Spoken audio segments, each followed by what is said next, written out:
नंदुरबार नगरपालिकेचे मुख्याधिकारी अमोल बागोल यांना शिवसेना उद्धव बाळासाहेब ठाकरे पक्षामार्फत रस्त्यावरील खड्ड्यांबाबत आज निवेदन देण्यात आले। 2 सप्टेंबरपर्यंत रस्त्यावरील खड्ड्यांची दुरुस्ती न झाल्यास पालिका कार्यालयात टाळा ठोको आंदोलन करण्यात येईल असा इशारा उद्धव बाळासाहेब ठाकरे गटाकडून देण्यात आला आहे। नंदुरबार शहरात काही दिवसांवर आलेले सण म्हणजे दहीहंडी, पोळा, गणपती, नवरात्र, दिवाळी सारख्या सणांमध्ये मिरवणूक निघत असते।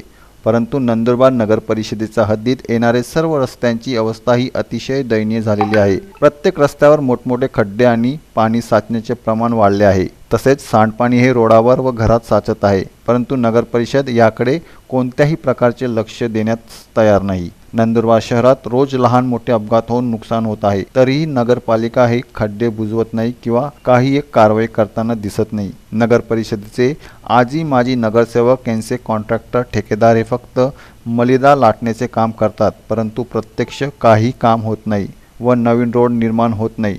सदर खड्डे 2 सप्टेंबरपर्यंत डांबरीकरण करून बुजवण्यात यावे। असे न केल्यास नगर परिषदेस टाळा ठोको आंदोलन व खड्ड्यात झाडे लावा आंदोलन शिवसेना उद्धव बाळासाहेब ठाकरे पक्षामार्फत करण्यात येईल असे यावेळी सांगण्यात आले।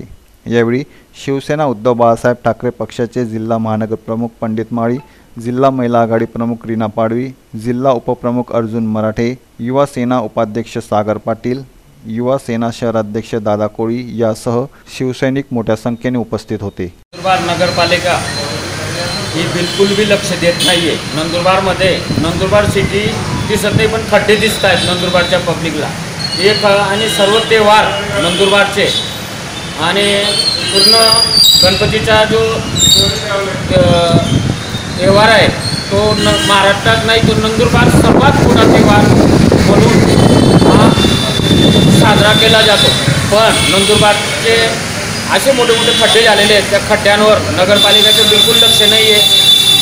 2 तारीखपर्यंत हे खड्डे नाही बुजवले तर नंदुरबारची नगरपालिकेला आम्ही टाळा ठोको आंदोलन करणार आहोत।